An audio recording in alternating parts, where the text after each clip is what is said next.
Sir एक बहुत last year मुझे याद आ रहा है कि तबलीगी जमात का issue watch much in news, और इसको लेके अलग अलग तरह की बात बनी, प्लस बहुत सारे थ्योरीज आई सामने।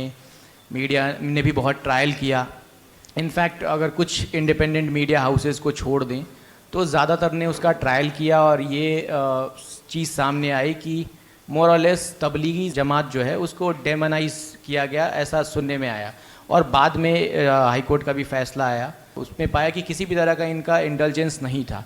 सर मेरा सिर्फ आपसे यही कहना है कि क्या आपको इतने, अब 1 साल तकरीबन गुजर गए हैं, तो क्या लगता है कि चूँकि इस तरह के रिलीजियस कॉन्ग्रीगेशन है, तबलीगी जमात की तरफ से भी कहीं ना कहीं कम्युनिकेशन गैप रहा इस्टेब्लिश करने में, इस मुद्दे पे मैं ज़्यादा बात करना चाहूँगा, क्योंकि कोर्ट ने तो उनको बरी ही कर दिया है पूरी तरीके से, तो देयर इज़ नो क्वेश्चन कि उनको हम इस पे वो करें।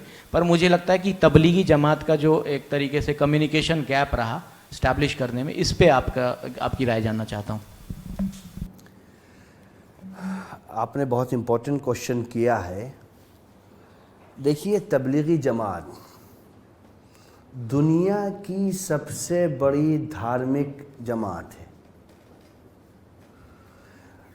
उसके लीडर हैं इस वक्त मौलाना साद साहब।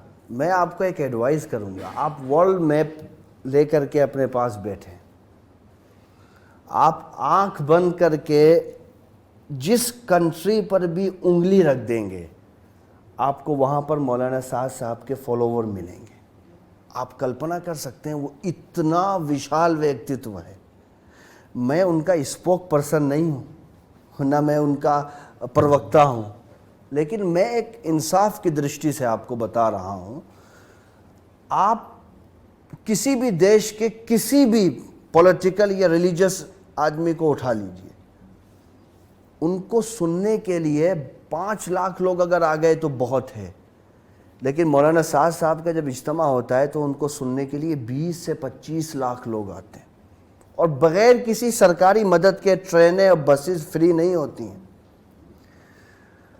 मौलाना साद साहब दुनिया की सबसे बड़ी धार्मिक ऑर्गेनाइजेशन के इस वक्त के प्रमुख हैं, मुखिया हैं, और दुनिया में उनके फॉलोअर हैं।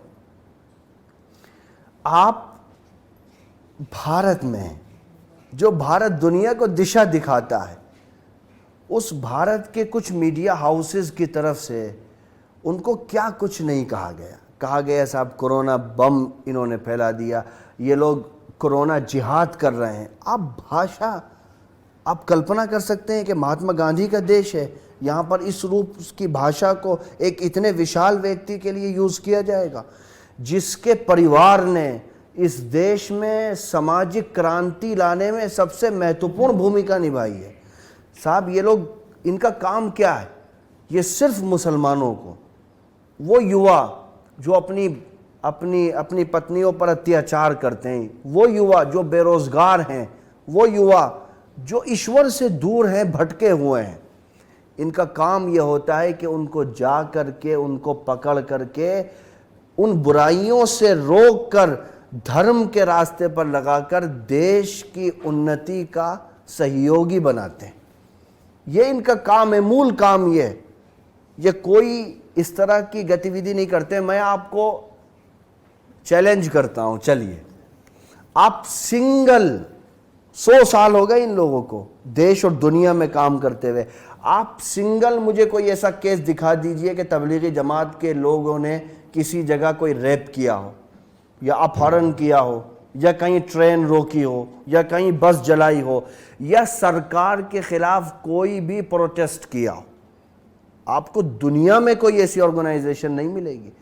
मैं आपको कह रहा हूं, दिखा दीजिए हिंदुस्तान के हर गांव में जहां पर भी आपको 2% भी अगर मुसलमान मिलेंगे, मैंने तो आपको अभी दुनिया की बात की है, 2% भी अगर मुसलमान वहां होंगे तो वहां मौलाना साद साहब के फॉलोवर ज़रूर होंगे। आप उस शख्स के बारे में ऐसी भाषा का प्रयोग करते हो। भाई, नेशनल सिक्योरिटी एडवाइज़र तो खुद उनके पास गए थे ना। अगर वो कोरोना जिहाद कर रहे हैं तो national security adviser Ajit Doval ji वहां क्या कर रहे थे जाकर के? वो तो इस वक्त तीसरे सबसे ताकतवर आदमी है शायद देश के अंदर, और वो एनएसए है और सेकंड टाइम है। 14 से लेकर 19 तक भी थे, उसके बाद उनको रिपीट किया गया और उनकी शक्तियों में इजाफा किया गया, वो खुद गए थे वहां पर। उसके बाद मुंबई हाई कोर्ट ने क्या कहा कि साहब आपने बलि का बकरा बनाया। अटॉर्नी जनरल ने सुप्रीम कोर्ट में कहा कि सीबीआई जांच की जरूरत ही नहीं है। तो ये तो वही हुआ है जो सुशांत सिंह राजपूत केस में हुआ था ना, वही इसमें भी हुआ है। कोई हासिल नहीं है, लेकिन अफसोस होता है ये गांधी और मौलाना आज़ाद का देश है। यहाँ भाषा की मर्यादाओं का उल्लंघन नहीं होना चाहिए। कम्युनिकेशन गैप, मैं नहीं समझता कि कम्युनिकेशन गैप रहा है। आप इस तरह की सिचुएशन क्रिएट कर देंगे कि आप उनको आतंकवादी बना देंगे। सुबह से 6 बजे से लेकर रात 12 बजे तक आपके यहाँ सिर्फ एक ही टॉपिक रहेगा।